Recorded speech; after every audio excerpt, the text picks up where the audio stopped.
Alors, grand merci à vous d'être présents avec nous pour cette table ronde sur la responsabilité territoriale des entreprises. Alors, le thème de ces 2 jours, c'est « Venez écouter ce que vous n'avez pas envie d'entendre ». Et donc moi, à titre personnel, ce que je n'ai plus envie d'entendre, c'est que dans l'agriculture et l'industrie agroalimentaire, il n'y a pas de femmes. Parce que sur cette table ronde, il n'y a quasiment que des femmes. Et donc ça, je pense que c'est important aussi de dire qu'il existe des femmes dans l'agriculture, il existe des femmes dans l'industrie. Donc on a quand même trouvé un homme, mais on est majoritairement des femmes. Objectif de développement durable numéro 5. Donc pour la parité homme-femme, c'est possible, même dans l'agricole et dans l'industrie. Donc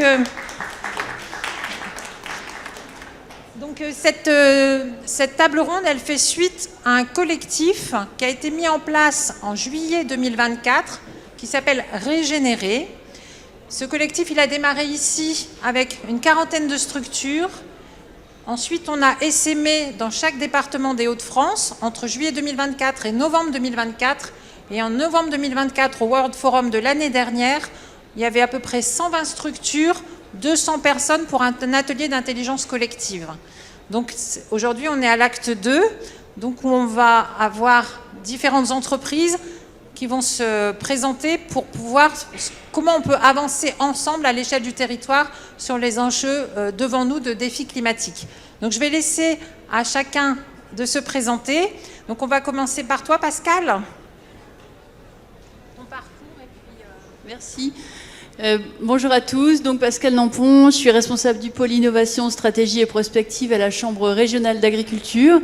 Donc à l'origine diplômée du groupe Junia maintenant, à l'époque on appelait ça ISA, donc Institut supérieur d'agriculture de Lille, donc une Lilloise pure souche. J'avais toujours...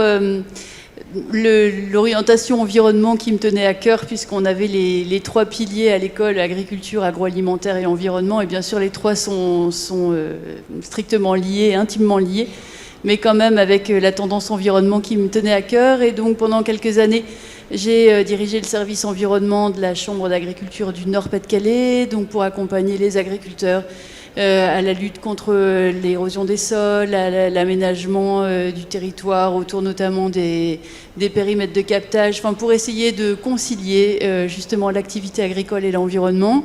Et donc là, je suis devenue responsable du pôle innovation, stratégie et prospective à la Chambre régionale, parce que je pense que toute cette mutation, ça passe par l'innovation. Définitivement, on a toujours la petite musique qui dit que c'était mieux avant en agriculture, mais c'est pas en regardant dans le rétroviseur qu'on va faire avancer les agriculteurs. Il faut vraiment passer par l'innovation et leur montrer de l'innovation et en quoi c'est intéressant pour eux de trouver ce bon équilibre entre environnement, social et économie de leur entreprise.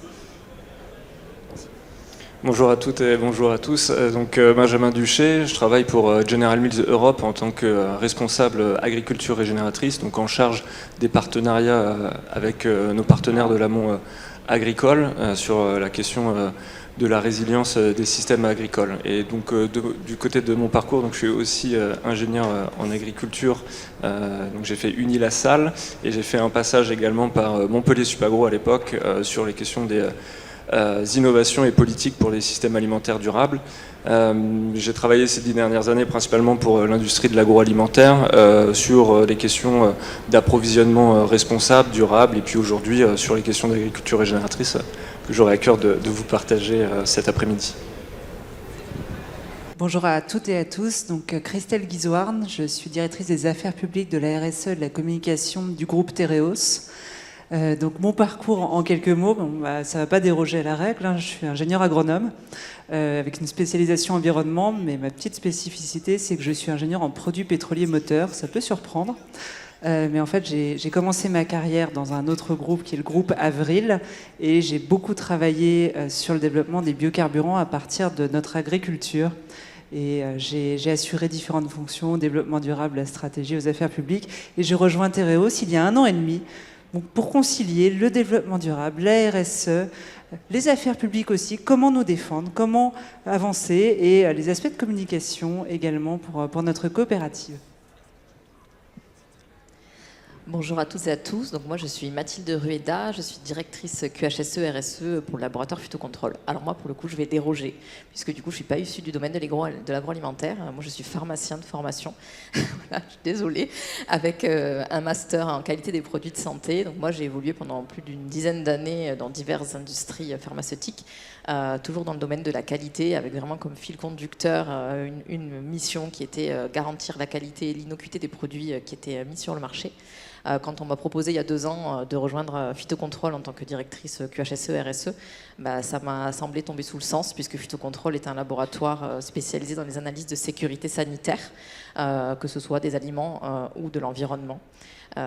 Et avec ce poste de directrice QHSE RSE, ça me permettait d'allier la protection du consommateur, la protection de nos collaborateurs, la protection de l'environnement.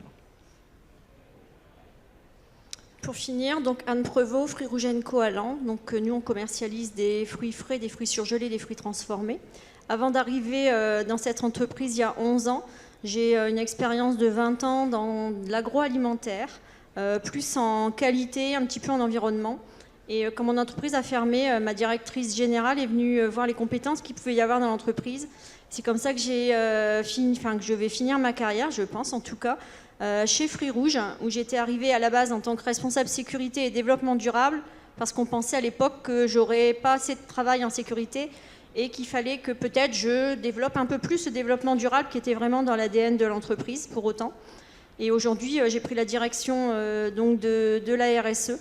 Et c'est un sujet qui vraiment m'anime, qui fait partie de l'ADN de l'entreprise depuis la genèse. On a 35 ans d'existence. En 2004, on a été membre cofondateur d'un référentiel de développement durable ou RSE qui s'appelle Demain la Terre. Ensuite, on est venu nous challenger pour dire mais pourquoi vous ne parlez pas plus de ce que vous faites? Parce qu'on était, oui, on faisait, mais on n'en parlait pas. Donc on s'est lancé dans un autre référentiel de développement durable, PME plus RSE. Aujourd'hui, on est sur du EcoVadis, qui est, je trouve, très challengeant pour en fait ne pas subir les évolutions de la réglementation, mais justement être dans de l'anticipation. Donc vous le verrez, c'est des sujets qui m'animent, qui animent mon entreprise et pour lesquels on est très engagé et dans une stratégie de décarbonation depuis 2023. Et comme vous ne voulez pas, enfin vous venez écouter ce que vous ne voulez pas entendre, eh bien mon objectif c'est de vous dire que il y a des pratiques en agriculture qui peuvent se faire et qui permettent pour autant de se décarboner malgré le poids de l'agriculture dans les émissions carbone d'une entreprise comme la nôtre. Merci Anne.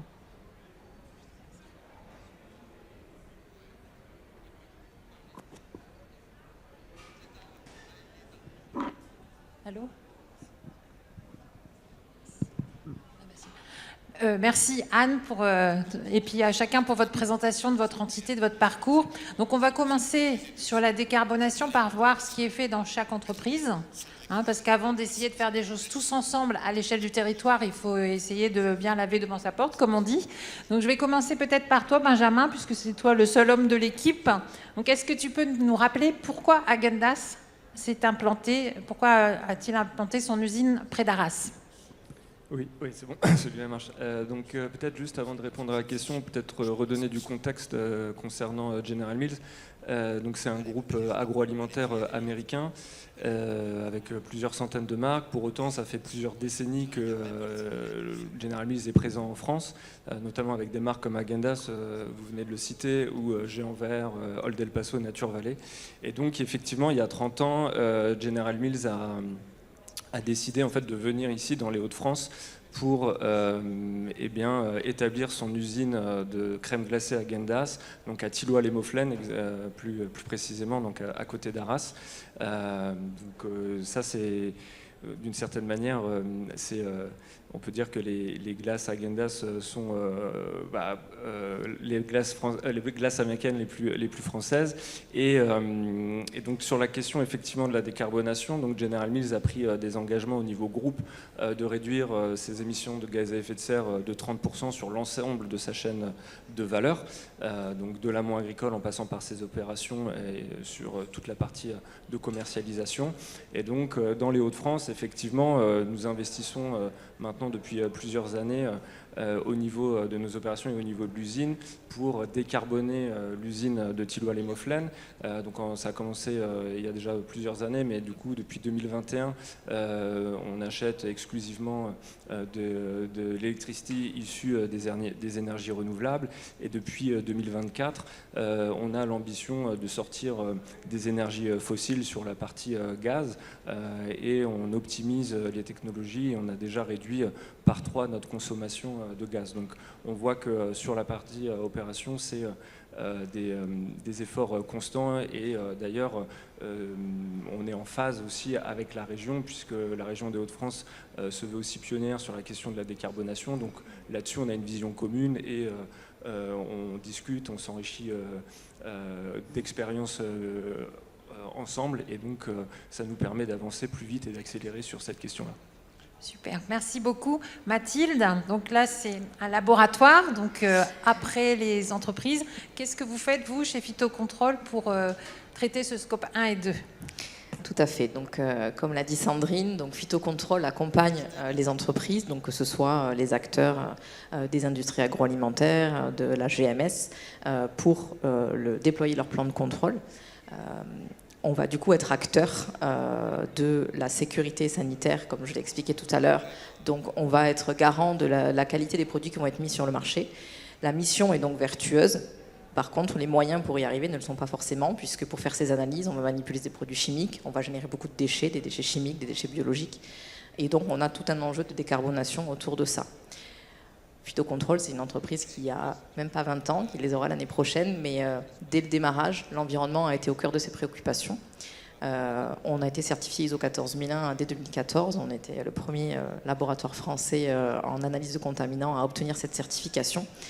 Et on essaie d'avoir une réflexion vraiment de décarbonation sur la totalité de notre cycle de vie.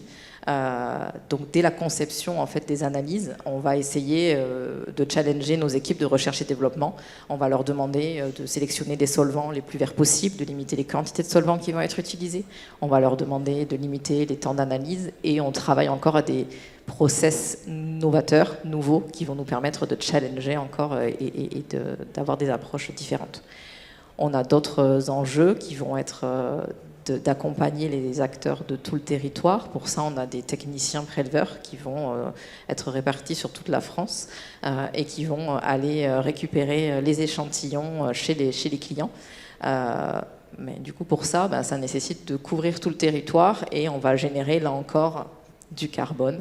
Donc, on essaie de trouver des solutions pour limiter. Donc, on va avoir des solutions de logiciels d'optimisation détournée qui vont nous permettre, du coup, de réduire à la fois la consommation de carburant, donc nos émissions de CO2, ça va permettre de réduire la fatigue des équipes et de faire évidemment des gains économiques. On va les sensibiliser à l'éco-conduite et on souhaiterait verdir notre flotte, mais on se retrouve lié à des contraintes réglementaires puisqu'on est sur des transports frigorifiques, puisque les échantillons, pour certains, ce sont des échantillons d'eau, des échantillons de denrées alimentaires périssables. Et donc aujourd'hui, avec le maillage des bornes de recharge que l'on connaît, ça nous paraît être une contrainte à réellement prendre en compte, surtout sur les zones peu urbanisées, puisque nous on couvre vraiment la totalité du territoire, y compris des zones un peu isolées. Voilà, donc c'est un des challenges de l'année 2026.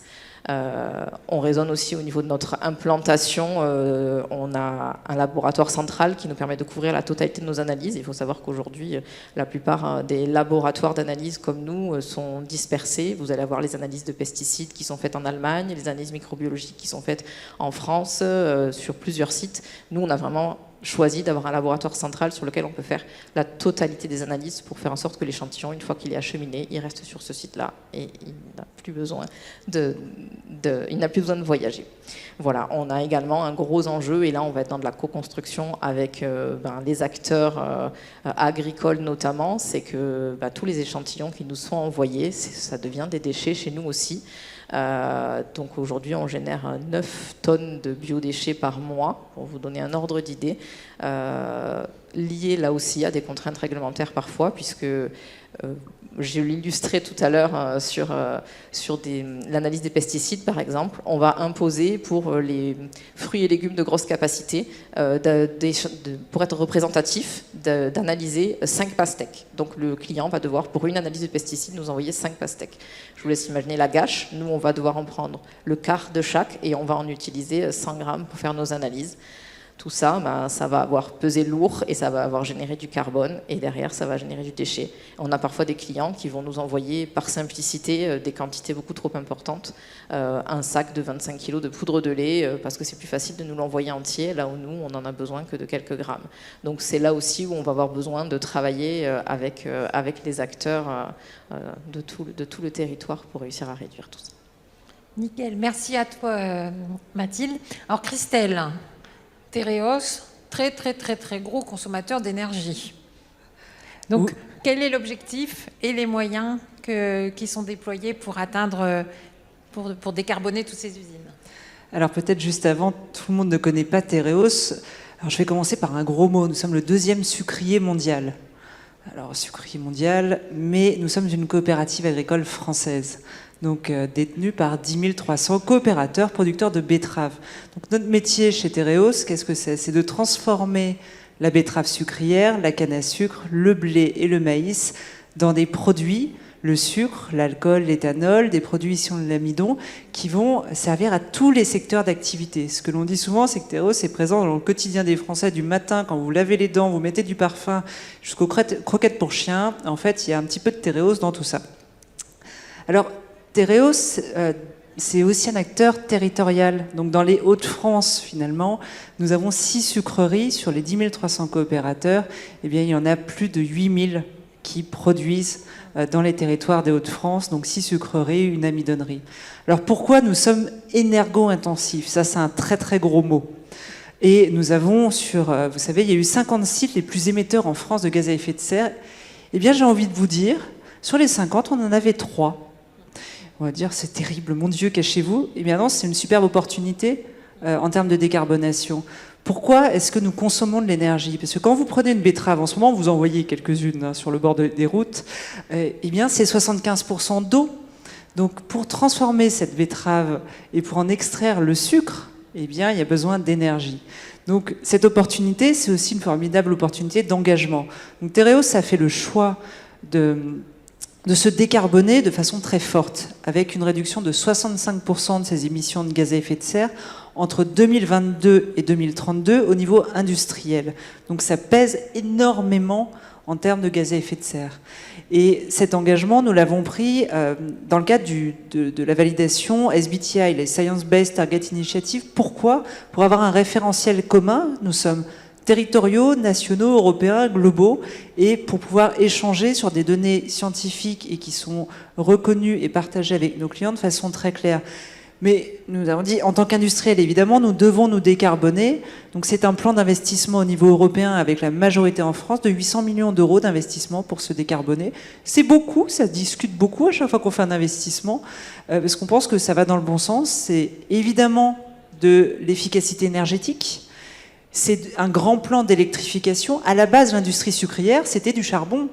On est passé au gaz, eh bien, on s'électrifie avec une électricité bas carbone, mais aussi avec un peu de biomasse, un peu de combustible solide de récupération. Tout dépend de la localisation du site et de ses besoins.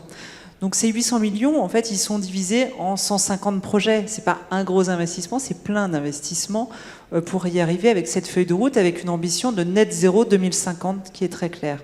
Donc il y a le périmètre industriel et évidemment le périmètre agricole. Donc quand nous transformons 43 millions de tonnes chaque année de végétaux, ça fait quelques... Alors c'est pas des pastèques, hein, mais ça fait quand même beaucoup. Et c'est un vrai sujet de comment amener nos coopérateurs, les agriculteurs au sens large, et nos fournisseurs à apporter des matières premières plus durables et à réduire de 36% nos émissions de gaz à effet de serre entre 2022 et 2032, sachant qu'il y avait eu des efforts qui avaient été faits avant. Donc 36%, c'est beaucoup, Mais on pense que c'est ce que nous devons faire pour peser et transformer la chaîne de valeur. La chaîne de valeur est celle aussi de nos partenaires, car on nous connaît sur la betterave avec le sucre béguincet, sur la canne à sucre avec la perruche. Là, je fais un petit peu de branding. Mais en fait, nous sommes aussi le premier transformateur de céréales en France. Et donc, tout le travail que nous pouvons faire, que nous faisons en termes d'engagement et avec nos partenaires sur lesquels on va revenir, eh bien, ça contribue aussi à faire évoluer les chaînes de valeur. Parfait, merci à toi. Alors, je vais passer la parole à Anne. Donc, Anne, c'est bientôt Noël. Tout le monde va vouloir avoir son fraisier de Noël avec des fraises qui ne sont plus de saison. Donc, comment on peut faire une politique RSE, Anne, quand on fait des fruits rouges et qu'on est parfois contre saison? Alors, je vais aussi remettre un petit peu de contexte pour préciser un petit peu qui est Fruits Rouges.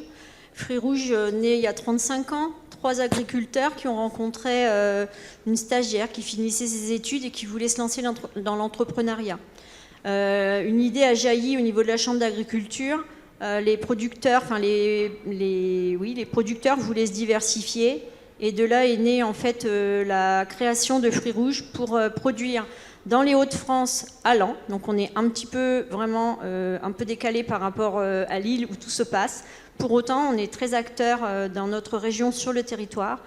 35 ans plus tard, notre entrepreneuse qui est arrivée en tant que stagiaire est devenue directrice générale et là passe le flambeau à une collègue qui est arrivée dans l'entreprise depuis 20 ans et que vous verrez demain matin lors des trophées du World Forum pour parler un petit peu innovation et de tout ce qu'on a pu mettre et qu'on met en place au niveau des producteurs avec lesquels on travaille. Donc 35 ans plus tard, on est 400. Donc quand je vous disais que tout à l'heure je ferais du développement durable, à un moment donné, si j'avais le temps, quand il y a 11 ans je suis arrivée, on était une centaine, aujourd'hui on est 400. Moi le développement durable, on a commencé à en parler quand je passais mon bac en 1986. Donc ça veut dire que quelque part, j'ai grandi aussi avec le développement durable, avec l'entreprise et j'ai fait grandir aussi Fruits Rouges à ce niveau-là où c'était vraiment dans leur ADN. Alors oui, en effet, le consommateur il dit je veux manger local et de saison. Et dans les faits, il veut un fraisier à Noël.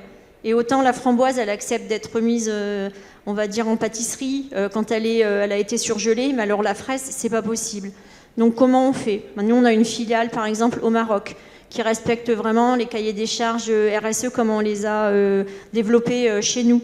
Par contre, parfois, on va aller chercher, par exemple, des murs au Mexique. Mais mon Dieu, le Mexique, et bien, du coup, ça arrive comment? En avion. Alors, qu'est-ce qu'on fait? On veut se décarboner. En 2023, on a eu l'opportunité de se lancer dans une stratégie de décarbonation avec l'accompagnement, le modèle Acte Pas à Pas et l'ADEME. Et pour nous, c'était vraiment une opportunité, un incontournable, parce qu'aujourd'hui, le sujet du World Forum, c'est la vulnérabilité. Et de par le changement climatique, vous le savez, les petits fruits rouges, c'est hyper fragile.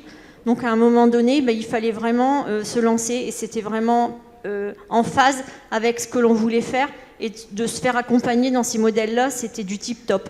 Donc depuis, on a fait quoi? On a travaillé nos sourcings. On a travaillé avec des producteurs au Portugal qui nous permettent par exemple de couvrir la période de fin d'année avec des mûres qui viennent du Portugal. On a refait donc forcément notre bilan carbone base de 2022 et on s'est rendu compte qu'en fait au niveau de nos émissions, on était à peu près à 49% au niveau des émissions liées aux matières premières, donc les fruits, 24% sur le transport et 10% sur les emballages. Donc le transport c'est pareil, c'est quelque chose qui est très développé. Où on va, donc du coup, l'objectif, c'est vraiment de supprimer l'aérien. C'est pas toujours facile parce que dans les aléas climatiques qu'on subit aujourd'hui, cette année, par exemple, on a l'habitude de se fournir en myrtille dans les Landes. Là, il y a eu des soucis et on a fait des arbitrages. Parce que quand on parle de RSE, il faut toujours penser à équilibrer l'économique et l'environnement. Et qu'à un moment donné, de perdre un client, c'est 10 fois plus compliqué à aller chercher que de trouver un nouveau client. Donc il y a toujours des arbitrages, de l'éducation au niveau des équipes en interne qui se lancent vraiment dans la dynamique et où on arrive à entraîner tout le monde. Et donc pour rebondir un petit peu sur la question, c'est vraiment aussi de travailler sur le transport, c'est de travailler sur du maritime plutôt que du routier, d'aller jusque du fluvial, d'aller jusqu'au port d'Anvers, pour après revenir avec des camions électriques jusqu'à des centres de stockage. Donc c'est vraiment des domaines qu'on travaille énormément. Et oui, Sandrine, j'avais dit qu'il fallait m'arrêter parce que moi, quand je démarre, on ne sait plus m'arrêter. Je vois Dilia qui sourit, donc je vais repasser le micro. Mais donc ça veut dire qu'à un moment donné, si on veut, on peut. Il faut juste essayer d'y aller, de se lancer. Et après, je vous parlerai aussi de quelque chose d'autre qui va peut-être vous interpeller, mais où c'est pareil. Je vais essayer de développer l'argumentaire pour aller contre les idées reçues. J'arrête. Merci Anne. En tout cas, donc on voit que chacun essaye d'avancer sur son scope 1 et 2, mais on sait que dans l'agroalimentaire, ceux qui pèsent plus lourd sur le bilan carbone, selon les secteurs d'activité, 50, 60, 70, 80%, ça dépend des secteurs, c'est l'amont agricole. Donc, quelles sont les nouvelles pratiques agricoles qui sont à implanter pour permettre d'alléger l'assiette et de la décarboner effectivement? Donc, on fait bien chacun dans son entreprise, mais comment on fait bouger l'amont agricole? Alors, Benjamin, toi qui es un expert de l'agriculture régénératrice, est-ce que tu peux nous expliquer ce que c'est et en quoi ça aide à relever ce défi climatique? Oui, du coup, merci pour la question. Et effectivement, tu parlais de la contribution, on va dire, de l'amont agricole sur on va dire, le bilan carbone des entreprises de l'agroalimentaire. Dans le cadre du groupe General Mills, à l'échelle globale, c'est à peu près 50%. Et donc, effectivement, on a identifié l'agriculture régénératrice comme un des leviers qui permettrait de justement réduire ces émissions de gaz à effet de serre. L'agriculture régénératrice, c'est un terme qu'on entend pas mal ces 5-6 dernières années. Il n'y a pas de définition officielle, donc chez General Mills, on le perçoit comme une approche holistique dans la volonté d'aller accompagner les agriculteurs et les agricultrices dans l'adaptation de leur système agricole aux grands enjeux actuels. Donc dans les grands enjeux actuels, bien sûr, il y a la lutte contre le changement climatique et l'adaptation au changement climatique, mais il y a aussi des enjeux socio-économiques qu'on connaît avec le contexte qui nous a été parfois rappelé tout à l'heure. Et donc, dans ce cadre-là, nous, ce qu'on aime, l'approche que l'on a, c'est de se dire que l'agriculture régénératrice, elle repose sur des principes universels et qui permettent en fait de s'appliquer quels que soient les territoires. Et ça, c'est important parce que pour un groupe agroalimentaire qui opère à travers l'ensemble du globe, eh bien, même si on est une multinationale, en fait, on repose sur des approvisionnements au sein de différents territoires, et dont, par exemple, ici, le territoire des Hauts-de-France. Donc c'est important d'avoir des principes qui peuvent s'adapter aux contextes territoriaux, mais aussi aux priorités des agriculteurs.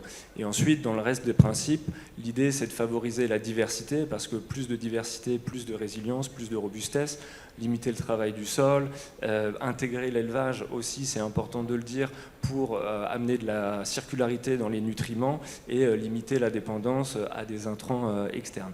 Donc une fois qu'on s'est dit ça, nous, quand on travaille avec nos partenaires de l'amont agricole, quand on discute, on essaye de garder en tête je dirais des piliers fondateurs pour être sûr qu'on va aller dans une démarche de co-construction. Donc la première chose, je l'ai déjà dit, mais c'est de bien prendre en compte la priorité des agricultrices et des agriculteurs pour être sûr qu'en fait, quand on conceptualise un programme, on réponde d'abord à leurs enjeux avant de répondre aux nôtres. Sinon, en fait, on ne pourra pas réussir à les engager et passer à l'échelle. Ensuite, c'est de s'appuyer sur la connaissance et l'expertise locale. Là, aujourd'hui, on a la chance d'avoir la Chambre d'agriculture. Typiquement, ils ont des experts, ils ont des connaissances et ils peuvent accompagner au changement sur les territoires où l'on opère. Donc ça, c'est fondamental de les avoir avec nous dans les programmes. Et ensuite, c'est d'avoir aussi une approche collaborative. Aujourd'hui, les agriculteurs, on leur demande de s'adapter et du coup, ils doivent s'adapter à l'échelle de leur exploitation agricole et non pas à l'échelle de filière. Et donc ça veut dire qu'il faut trouver des moyens pour collaborer avec les différents acteurs du territoire et du monde agricole pour pouvoir mutualiser les ressources et donc mutualiser l'accompagnement financier, l'accompagnement technique qui est la clé de voûte du changement pour avancer et passer à l'échelle. Christelle Clear, merci beaucoup Benjamin. Donc Anne, toi dans les fruits rouges, on parle souvent de culture hors sol. Ça n'a pas forcément bonne presse. Qu'est-ce que t'en dis, toi? Alors, il y a encore, quand même, dans les Hauts-de-France, je pense, des cultures qui peuvent être en pleine terre. Par contre, nous, on a fait le choix, justement, du hors-sol ou des plantations en pot, si on veut un peu sortir de l'image des tomates chauffées, éclairées 365 jours par an, parce que c'est vraiment pas l'objectif et c'est pas la vérité pour nos modèles. En fait, ça permet d'être sur des cultures en pot avec, on va dire, sur des terres qui parfois ont perdu leur propriété pour être cultivées. Donc ça permet en fait de réutiliser des terres sans en sacrifier d'autres pour une agriculture plus classique. Ça permet également aussi d'amener le juste besoin à la plante avec de la fertirrigation.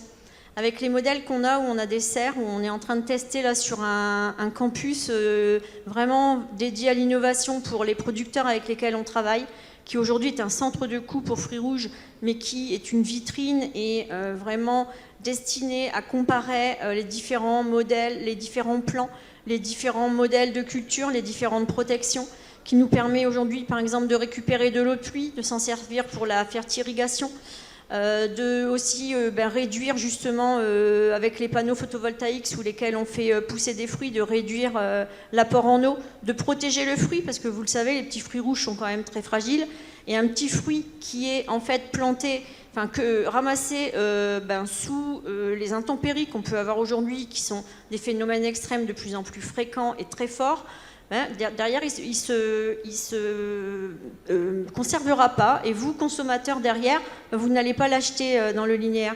Aujourd'hui, c'est un petit produit qui est quand même pas forcément donné, mais ce qu'on ne sait pas forcément, par exemple, sur de la framboise, c'est que derrière un hectare de framboise, il y a à peu près 30 personnes qui travaillent. Ça veut dire qu'à l'échelle du territoire, nous, ce qu'on cherche à faire, c'est à développer justement de la diversification pour des producteurs, dans laquelle ils vont aller trouver une valeur ajoutée qui est quand même très intéressante, permettre de développer aussi l'empreinte emploi sur le territoire. Et on est vraiment à leur service pour ça, pour continuer en plus, à un moment donné, de décarboner l'assiette du français à 2050, en plus avec les bienfaits nutritionnels des fruits. Donc on est en train de tester aujourd'hui tout type de substrats, où on a déjà des substrats durables qui sont, par exemple pour les framboises, faits avec des écorces de pin, donc pin des Landes, donc vraiment français. Par contre, là, on se retrouve en tension un petit peu parce que les écorces de pin, elles sont aussi utilisées maintenant pour les filières des granulés. Donc on est en train de travailler sur des innovations, sur des vermicomposts qui ont des prix un peu plus importants, mais qui, avec le contexte, vont finalement peut-être être intéressants. Et en fait, tous ces modèles-là, ils sont vraiment faits pour être au service des producteurs avec lesquels on travaille. On a créé une COP où on les accompagne, où on a un service agronomique pour vraiment les conseiller. Et en plus, sans oublier, pour faire le lien avec ma collègue au niveau phytocontrôle, le fait d'être de culture en pot sous serre, ça permet en fait vraiment d'avoir très peu de problèmes de maladies. Les framboises sont très très peu traitées, ce qui fait qu'à un moment donné, on peut s'engager avec nos clients qui sont quand même très exigeants et de plus en plus. Et j'ai envie de leur dire merci parce qu'ils nous challengent aussi, même si ce n'est pas toujours facile, mais de se dire on se limite à un nombre de résidus, à même un pourcentage du LMR, où on a un cahier des charges où on se dit on n'a pas plus de 10, 15 ou 20% de la LMR, ce qui fait que du coup on peut assurer derrière aux consommateurs que vous êtes tous, qui vont pouvoir peut-être, ça ne coûtera pas plus cher d'acheter une barquette de framboise que d'acheter un gâteau qui n'aura pas été transformé. Alors attention, les pâtissiers sont nos clients, je ne veux pas mettre à dos nos clients, c'est pas ça l'idée.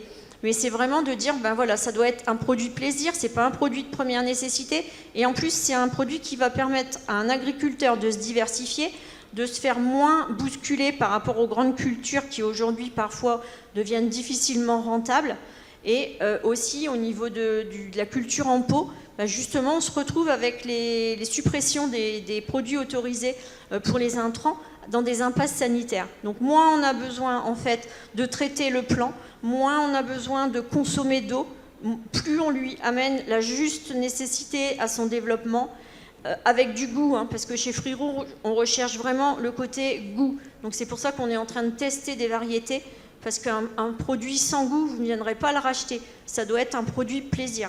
La petite framboise qui fond sous la langue, c'est que du plaisir. Voilà. Et donc, en fait, on rapproche tous nos achats au plus près du territoire en anticipant les stress hydriques qui arrivent sur le bassin méditerranéen. Donc, c'est pas un long fleuve tranquille. La trajectoire, elle est jusqu'à 2030. On a posé la question ce matin, pourquoi pas plus loin ? Parce qu'il faut déjà avoir des données économiques sur plusieurs années sur notre campus. Et après, on va continuer. Et puis, la trajectoire, ça va pas être rectiligne. Il va y avoir des ajustements à faire, mais c'est des choses aussi qu'on fait. Et on fait des arbitrages tous les jours pour justement réussir non pas seulement à atténuer, à ne pas seulement s'adapter, mais à anticiper. C'est vraiment le mot qu'il faut retenir, je pense, aujourd'hui au niveau du World Forum, et être conscient de cette vulnérabilité et d'anticiper. C'est ce qui, demain, nous permettra d'avoir un modèle durable. Merci. Donc, on a vu sur le scope 3, l'agriculture régénératrice, on a vu l'agriculture en pot. Donc, toi, Pascal, qui est la chef de toutes ces innovations et des analyses prospectives à la Chambre d'agriculture, qu'est-ce que tu vois dans ta boule de cristal en termes de pratiques agricoles pour demain ? Oula, la boule de cristal, elle est vague en agriculture. La particularité de l'agriculture, c'est de travailler avec du vivant. Et donc, le vivant, ça ne se modélise pas très bien. Mais on essaie quand même d'avoir une vision prospective pour anticiper le changement climatique. Le changement climatique pour les agriculteurs, ce n'est pas demain. C'est déjà aujourd'hui. Ils sont déjà en plein dedans. Il y a des élus qui nous disent déjà, moi j'ai revu mon assolement en fonction du changement climatique et vous l'avez bien témoigné, hein, le virage fruits rouges en fait partie et c'est très bien. Et donc il faut travailler cette adaptation à la fois pour l'élevage, tu l'as mentionné Benjamin, mais c'est important de pouvoir garder cet élevage sur notre territoire. On a encore la chance d'avoir un agriculteur sur 2 qui s'installe en élevage en Hauts-de-France et donc ça il faut absolument le maintenir. De maintenir pour l'équilibre agroécologique de notre territoire cette production de matière organique qui est indispensable pour fertiliser les cultures et à la fois les cultures qui partent chez nous essentiellement à l'export puisqu'on a la chance d'avoir un terroir fertile, que tous les continents ne bénéficient pas de ce terroir fertile et qu'on a une vocation à l'export dont on ne se cache pas. Donc maintenir cet équilibre entre élevage et culture, ça passe par de l'aménagement social pour les producteurs, parce que l'élevage, c'est parfois contraignant. Les jeunes générations, et c'est normal, ont envie d'avoir une vie de famille, ont envie d'avoir une vie sociale. Et quand on est en élevage, on est 24 heures sur 24 responsable de ces animaux. Donc il faut pouvoir s'organiser au sein de sociétés avec des services de remplacement, avec des collaborateurs qui peuvent venir vous épauler pour avoir droit à une vie. Et donc cet équilibre social et familial, il est indispensable pour pouvoir maintenir cette production. Donc dans la prospective, on veut absolument pouvoir maintenir l'élevage et les cultures. Et donc pour maintenir les cultures, il faut aussi anticiper ce changement climatique qui est déjà réel. Donc le changement climatique, bien sûr, c'est une augmentation des températures, ce qui fait que pour certaines productions, ça peut devenir critique sur certains seuils, ou en tout cas, il va falloir les adapter, passer par exemple de lin de printemps au lin d'hiver. Donc ça veut dire qu'il y a aussi une recherche génétique à anticiper, puisque une création de variétés, c'est une quinzaine d'années. Or, on sait que le changement climatique, ça va plus vite. Et il faut pouvoir s'adapter encore plus vite et avoir des variétés adaptées. Et c'est aussi anticiper les différences de pluviométrie. On sait que le changement climatique dans notre région, ça veut dire plus d'eau. Donc ça veut dire de l'eau en excès à certains moments. Et on l'a connu il y a 3 ans avec des gros excès d'eau. Et parfois de l'eau qui va manquer, mais à certaines périodes critiques de développement du végétal. On a des cultures légumières qui sont importantes dans la région et qui font tourner le tissu agroalimentaire de ce territoire. Et si vous avez un haricot qui a une période très précise de son développement à un stress hydrique, il crée des fils. Et forcément, aucun consommateur ne veut manger des haricots avec des fils. Donc on ne veut pas forcément beaucoup d'eau en agriculture, mais par contre, il faut pouvoir en apporter aux plantes à un moment critique où elles en ont besoin. Et on a la chance de ne pas forcément avoir besoin de la même qualité d'eau que les autres consommateurs. On n'a pas forcément besoin de qualité d'eau potable, alors tout en sécurisant bien entendu la qualité d'eau nécessaire à la croissance des plantes et à la consommation des aliments par la suite.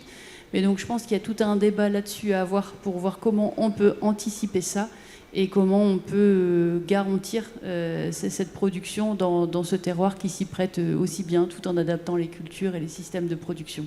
Des enjeux variés, social, génétique, etc.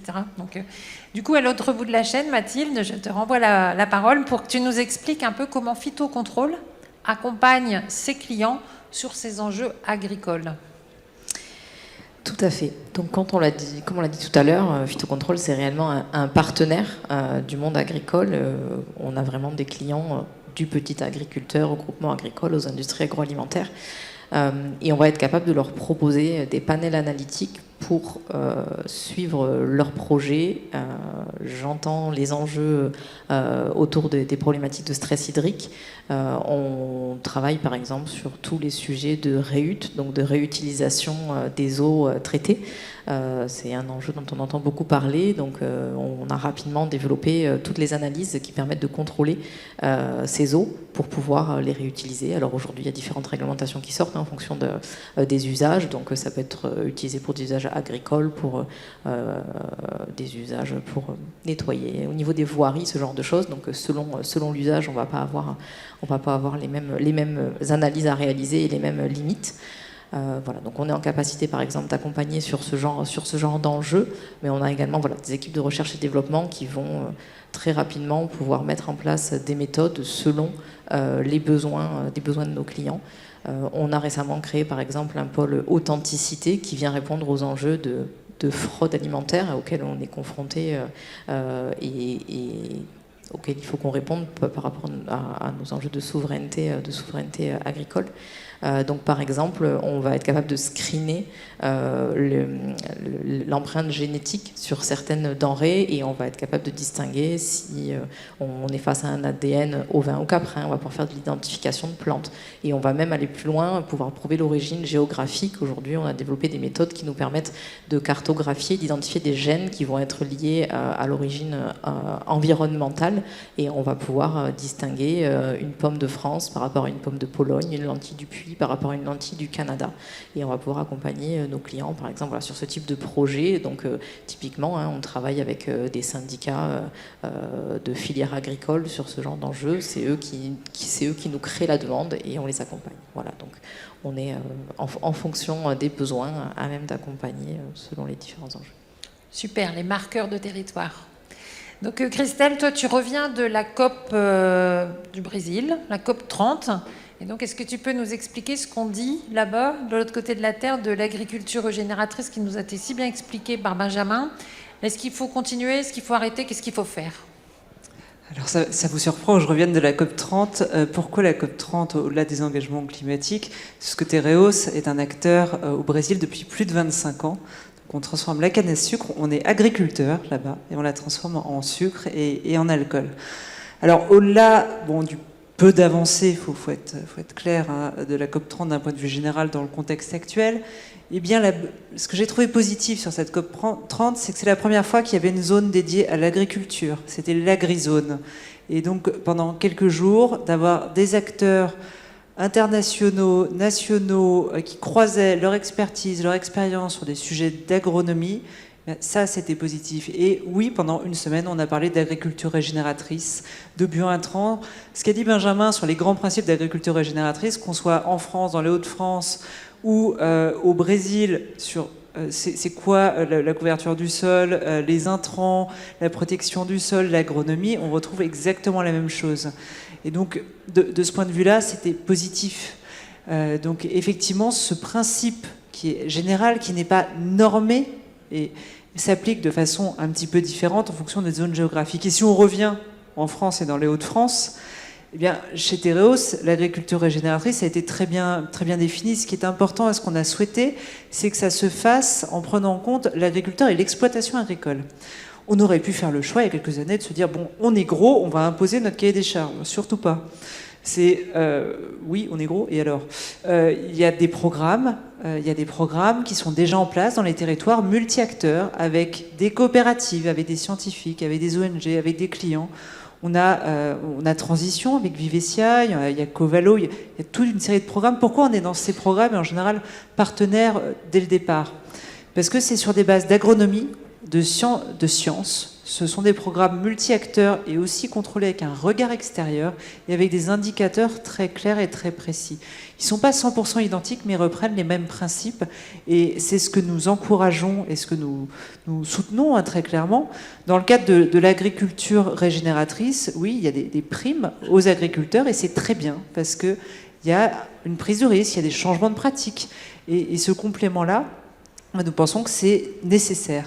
Sur le bas carbone en tant que tel, nos coopérateurs, ils sont engagés dans le label bas carbone. Donc c'est un bilan carbone que nous faisons et que nous finançons au niveau de l'exploitation.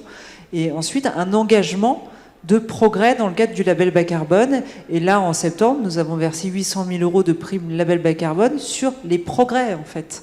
Donc ces partenariats agriculture régénératrice bas carbone sont fondamentaux pour monter, pour passer à l'échelle, pour ne pas rester sur un pilote qui serait louable. Mais nous, notre objectif, notre engagement, c'est 20% de matières premières issues d'agriculture régénératrice dans 6 ans maintenant. Donc on avance bien, mais on n'avance qu'en partenariat. Et le dernier, c'était l'année dernière d'ailleurs qu'on l'avait lancé avec Noriap, qui est une grande coopérative agricole, qui a rejoint le programme Transition sur l'agriculture régénératrice. Donc c'est véritablement ces modèles-là que nous souhaitons développer dans les territoires, et ça ne peut se réfléchir qu'à l'échelle du territoire. Le grand principe, il est international. La réalisation pratico-pratique, elle est à l'échelle du territoire et à l'échelle de l'exploitation. Tout à fait. Donc, Benjamin, comment on fait pour passer de ces politiques RSE bien huilées au niveau de chaque entreprise à, comme vient de l'expliquer Christelle, des responsabilités territoriales à l'échelle d'un territoire? Quelle est la démarche pour faire en sorte que ça soit possible? Tout d'abord, je dirais peut-être pour les entreprises qui souhaitent se lancer, effectivement le passage à l'échelle il est important, mais il est aussi important de rappeler que les pilotes ils sont primordiaux. Nous on a aussi quand même commencé par un pilote en fait dans les Hauts-de-France sur la filière laitière. Donc l'idée c'était d'engager une dizaine d'exploitations agricoles dans le Pas-de-Calais, représentatives des petites régions agricoles. Et donc comme je l'ai dit tout à l'heure, on a 10 exploitations, 10 priorités différentes. Et donc ce qui était intéressant, c'était de engager des pionniers, prendre aussi des agriculteurs peut-être un peu plus sceptiques, mais qui étaient prêts à jouer le jeu, et donc de les accompagner dans l'application de ces grands principes d'agriculture régénératrice sur leur exploitation agricole.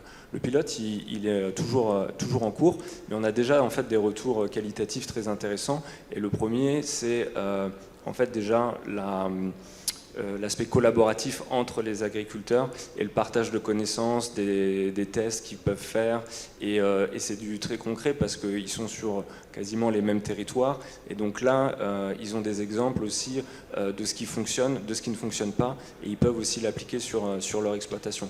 Par ailleurs, ce qui ressort aussi, c'est l'importance, ça je l'ai déjà dit, mais je le répète, de l'accompagnement technique.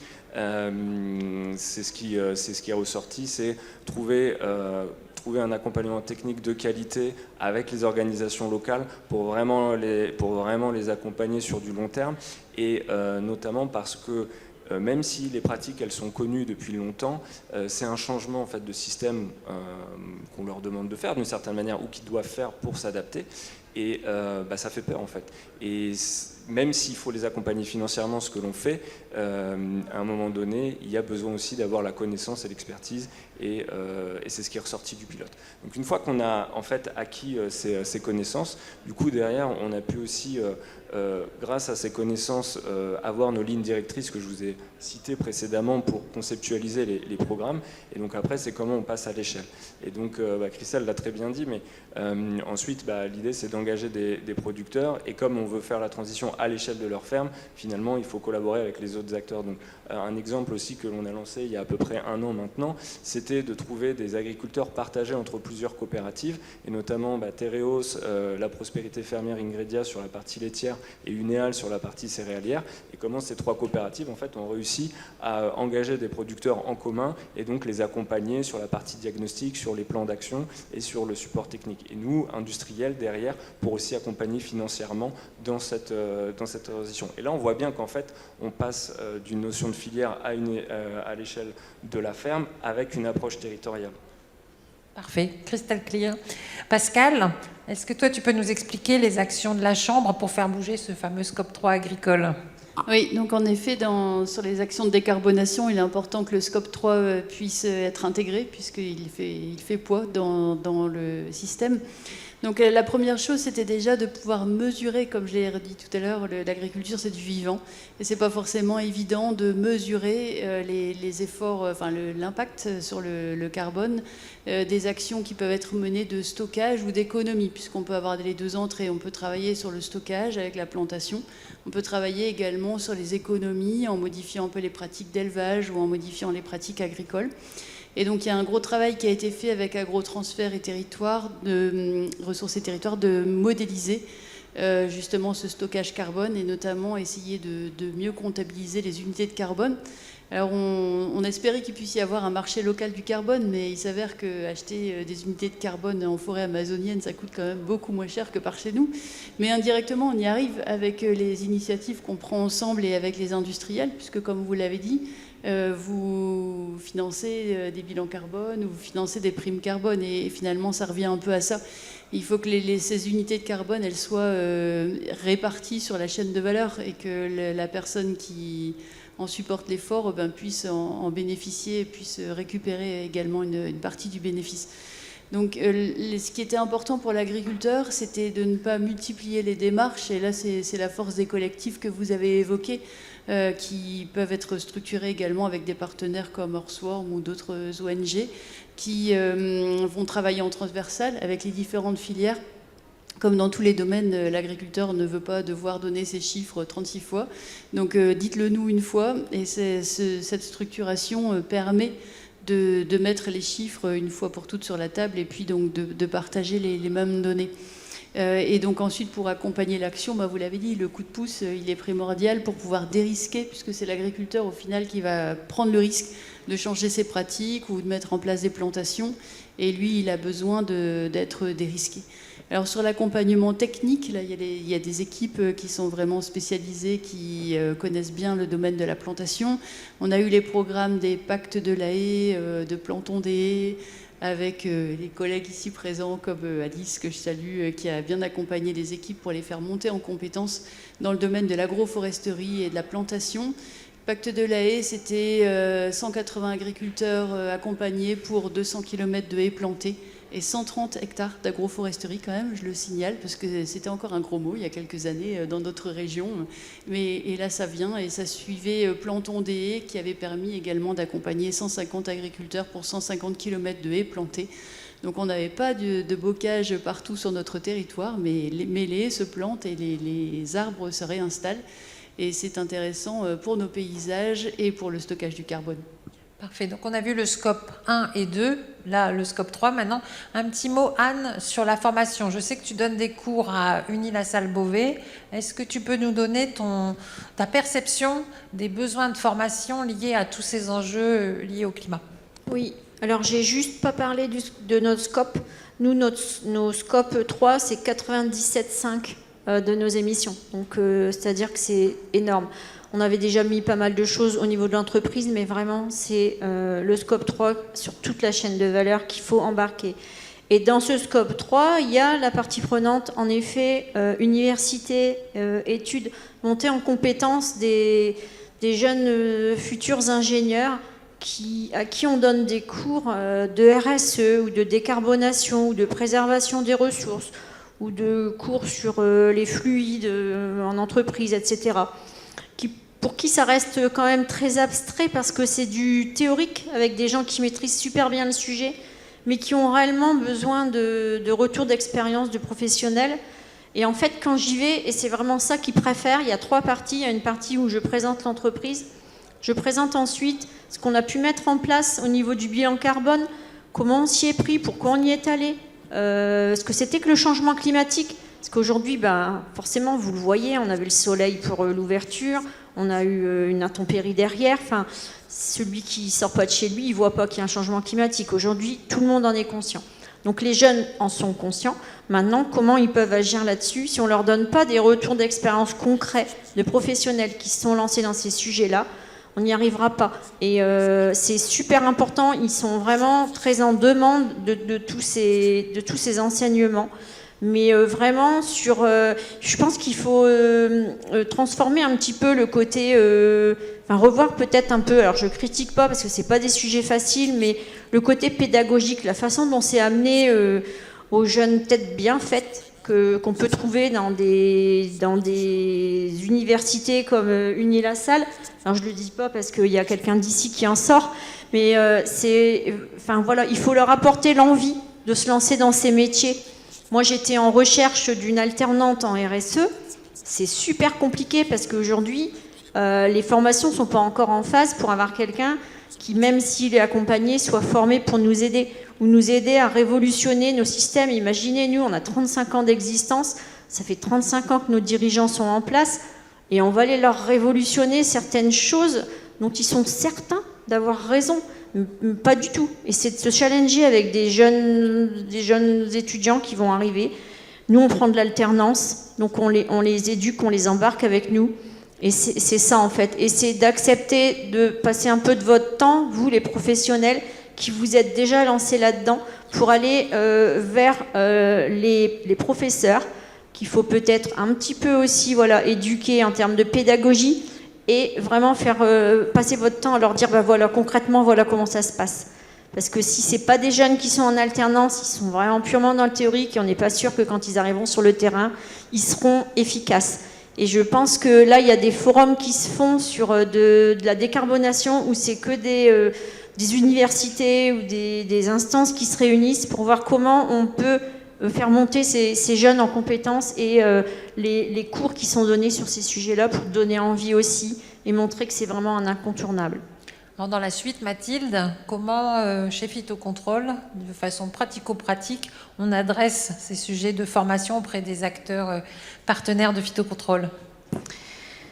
Donc on vient d'évoquer la formation des jeunes, mais il n'y a pas que les jeunes qu'il faut former. Ceux qui le sont un peu moins, comme nous, ils n'ont pas forcément reçu les bases théoriques dans le cadre de leur enseignement académique. Et donc c'est vrai que quand on a préparé cette table ronde et qu'on a échangé avec Sandrine, on s'est questionné, parce que chez Phytocontrôle, on a une branche qui est axée sur la formation. Et on se rend compte qu'en effet, c'est des demandes qu'on n'a pas de la part des clients que l'on forme. Phytocontrôle, aujourd'hui, on a à peu près entre 3000 et 4000 clients, donc on se dit, mince, en fait, on pourrait être un acteur clé, puisque finalement, on interagit avec énormément d'entreprises, beaucoup dans le cadre des formations d'acteurs de la GMS, et on en a évoqué tout à l'heure. C'est vrai qu'ils n'ont pas forcément cette sensibilité dans les achats sur les enjeux aujourd'hui de développement durable. Donc c'est vrai que ça questionne sur le fait que peut-être on pourrait nous intégrer ces sujets pour commencer à semer la graine, à questionner, à attiser la curiosité.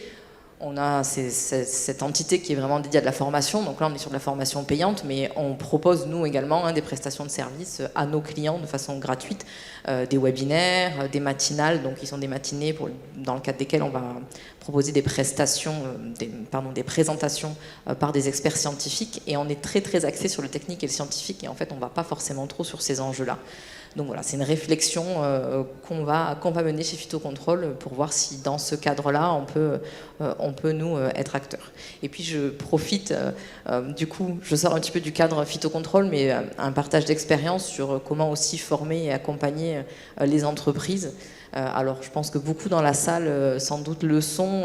On est adhérent du Pacte mondial des Nations Unies. Je les ai aperçus tout à l'heure. J'ai aperçu Caroline qui anime le réseau Hauts-de-France. C'est vrai que nous on est adhérents depuis un certain nombre d'années, mais on n'était pas forcément...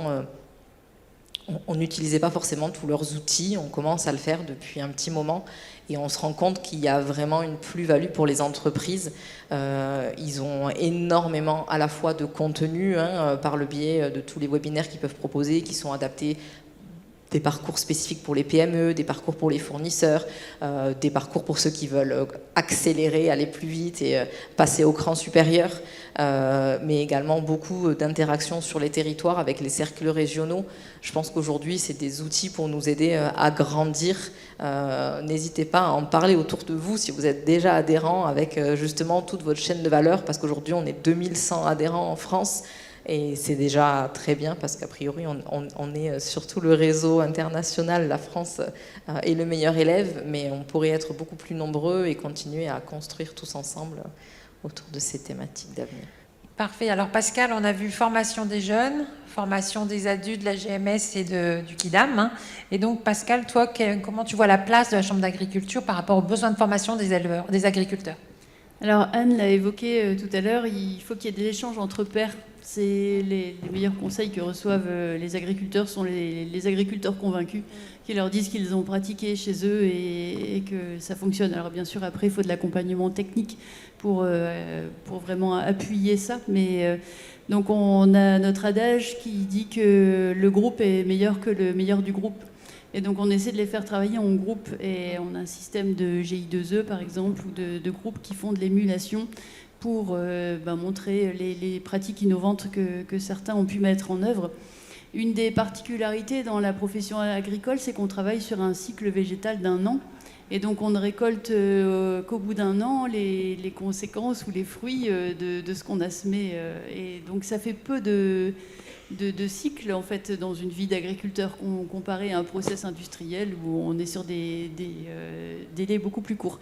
Donc c'est important que ceux qui ont pratiqué et ceux qui ont subi des écueils ou alors au contraire rencontré des succès puissent en témoigner à leurs pairs pour les aider à accélérer. C'est comme ça qu'on va plus vite en bénéficiant des expériences des voisins.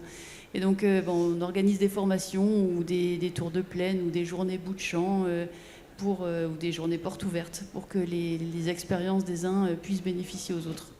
Parfait. Donc on a vu décarbonation du scope 1, 2, 3, énorme besoin de formation, des investissements. À la fin, il faut payer l'addition. Donc Christelle, qui doit payer ces efforts de transition? Est-ce que c'est le client, le consommateur, l'agriculteur? Donc qui prend en charge? Je vais vous choquer en vous répondant un peu tout le monde en fait. Parce qu'on est sur des chaînes de valeur. Et la chaîne de valeur, pour qu'elle soit durable, il faut que ça soit acceptable économiquement pour tous ces maillons. Et donc si on prend l'exemple de Tereos par rapport aux primes, donc on vous parlait primes agricoles pour l'agriculture régénératrice ou bas carbone, nos investissements, les attentes aussi de nos clients, qui sont dans tous les secteurs d'activité, eh bien, on a réfléchi et on a construit une offre de tous nos produits. Alors nos produits, c'est du sucre, pour faire simple, de l'alcool, de l'éthanol, des produits issus de l'amidon, qui vont aller dans tous les secteurs d'activité. Mais une offre exclusive qui permet à nos clients de se décarboner avec des valeurs, avec des données qui sont fiables et aussi avoir un sourcing issu de l'agriculture régénératrice qui soit très clair avec les documents associés, les audits et les indicateurs. Donc cette offre, c'est Cultivate Net Zero que nous avons lancé cette année. Nous y travaillons depuis un petit moment avec les agriculteurs, les coopérateurs, les industriels et nos clients. Parce que finalement, on parlait de scope 3. Nous, notre scope 3, c'est 50% de nos émissions, mais nous représentons la plupart du temps 80 à 90% du bilan de nos clients, en fait. Et si je vous donne un exemple, parce que c'est bientôt Noël, une bouteille de parfum. Donc nous produisons l'alcool. En France, alors souvent en B2B, donc vous ne voyez pas avec une marque d'alcool. Les grands noms du parfum, un flacon de parfum, c'est son bilan gaz à effet de serre, son poids gaz à effet de serre, c'est 90% est lié à l'alcool qu'il y a dedans. Et donc nous avons des offres, une offre très décarbonée d'alcool, Cultivate Net Zero, où on va réduire de plus de 60% les émissions de gaz à effet de serre sur cet alcool. Avec une donnée qui est auditée, qui est fiable, qui est selon un référentiel international et qui suit la trajectoire SBTI et que notre client, quel qu'il soit, va pouvoir utiliser dans son propre scope 3. Donc un nom de luxe ou de la cosmétique directement va pouvoir se décarboner. Sur le flacon, à la fin, c'est 25% de réduction. Dire, bon, 25% sur une bouteille de flacon pour du parfum, est-ce que ça vaut vraiment la peine? Et ben, multiplié par le nombre de millions de flacons de parfum qui vont être vendus pendant les fêtes, eh ben oui. Et si on multiplie tout ça avec tous les produits, alors je donne un exemple, c'est le flacon de parfum, il est peut-être facile dans l'agroalimentaire aussi, nous travaillons avec les grands noms de l'agroalimentaire pour commencer à initier ce développement d'offres qui fait qu'une commodité, du sucre, c'est pas que du sucre.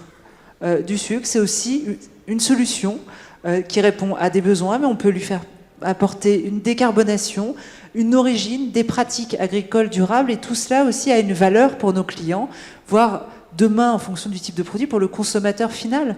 Donc j'ai envie de dire, évidemment nous apportons de notre effort et c'est notre responsabilité en termes d'initiation, en termes de primes auprès de nos coopérateurs, au niveau industriel aussi, mais pour autant, eh bien, cette valeur-là, il faut qu'on arrive à la faire connaître, la faire valoir tout le long de la chaîne. Et je peux vous dire qu'on était très fiers au niveau de nos coopérateurs et de nos collaborateurs la semaine dernière d'aller avec une innovation qui est cette offre Cultivate Net Zero qui est née en France, essentiellement dans les Hauts-de-France, et bien d'aller recevoir avec Cécilia qui est dans la salle, et bien le prix pour Cultivate Net Zero au Parlement européen, le prix européen des coopératives agricoles remis par les députés, par la Commission en disant c'est le grand prix de la création de valeur environnementale. Donc oui, ça a un coût, mais la création de valeur à côté, je veux dire, elle n'a pas de prix. Donc cette petite part, chacun la prend et on souhaite qu'elle se développe et que multiplier mis bout à bout, bah, ça crée beaucoup de valeur. Top. Le panier Cultivate Net Zero. Donc je pense qu'on arrive un peu à la fin de notre table ronde. Je vais laisser à chacun donc s'exprimer avec le mot de la fin. Donc qui est-ce qui commence? C'est Anne, Pascal? Allez, Anne, c'est parti. J'étais en train d'essayer de faire une synthèse. Moi, je dirais le point de départ, quand on veut travailler sa stratégie de décarbonation, c'est déjà de mesurer, parce que ce qu'on ne mesure pas ne peut pas s'améliorer. C'est de s'engager, mais quand je dis engager, c'est avec motivation, c'est pas par rapport à la réglementation ou par rapport aux demandes de nos clients, dont on représente en effet le scope 3. C'est de coopérer sur le territoire avec énorme plaisir. C'est de faire de l'économie circulaire à tout niveau, autant que possible, aussi bien au niveau des biodéchets pour faire du biométhane, au niveau des déchets d'emballage, des choses comme ça. C'est de partager et c'est vraiment d'avancer ensemble et de trouver une trajectoire commune. Parce que c'est vrai qu'on dit toujours, hein, quand on avance plus vite seul, mais on avance plus loin tous ensemble, je pense qu'il faut vraiment, et c'est, je pense aussi, l'événement qui veut ça aujourd'hui, de parler de territoire et de trouver des trajectoires communes où chacun se retrouve, alors peut-être différemment, à différents échelons, mais en tout cas où on avance. Voilà, tous ensemble. Parfait, on avance.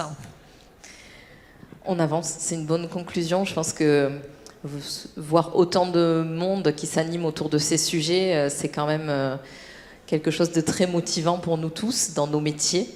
Nos activités sont toutes interconnectées et je pense qu'aujourd'hui, voilà, comme le disait Anne, il y a vraiment, c'est indispensable de travailler tous ensemble et de définir des stratégies communes, à la fois sur nos territoires, mais aussi sur nos chaînes de valeur. Voilà, il y a vraiment, en considérant tout le monde, la totalité de nos partenaires et construire tous ensemble. Et peut-être d'ajouter, aujourd'hui le contexte politique, géopolitique, économique, français, international, c'est pas folichon. Pour autant, on a aussi des événements comme ça, avec des personnes qui restent motivées, on a des savoir-faire, on a des solutions, on a plein de choses qui avancent bien en collaboration, on l'a dit, et on sait ce qu'il y a à faire sur un certain nombre de choses. Et cette collaboration, cette force, moi je pense qu'il faut aussi en être fier et en parler pour que les engagements qui ont été pris, et je suis d'accord, c'est pas que de la réglementation, ces engagements, ils restent là, que les feuilles de route, elles soient suivies et qu'il y ait toujours cet élan, même dans des situations un peu plus compliquées. Donc moi, c'est plutôt un message d'optimisme dans le marasme actuel et d'optimisme aussi partagé en voyant le succès de ce type d'événement. Puis j'en profite aussi, parce que je l'ai pas dit au début, pour remercier Sandrine d'avoir organisé cette table ronde avec nous tous.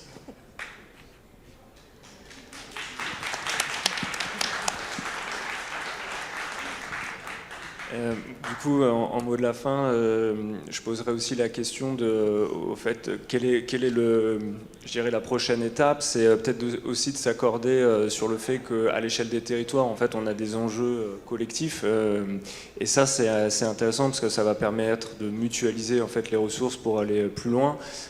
J'ouvre aussi la porte sur le fait qu'aujourd'hui, il y a des collaborations entre les acteurs, on va dire, de la même chaîne de valeur. En fait, ça peut aussi s'étendre en dehors de ces mêmes chaînes de valeur. Ça peut aussi être des collaborations publiques-privées. Il y a beaucoup aujourd'hui, et aussi dans les Hauts-de-France, justement, de collectifs publics-privés qui sont en conception, en discussion, et c'est vrai aussi dans le reste de l'Europe. Donc aujourd'hui, il y a, on va dire, une émulation sur, en fait, comment aller plus loin ensemble, et en fait il faut du coup saisir cette opportunité, et donc il y a toujours de l'investissement.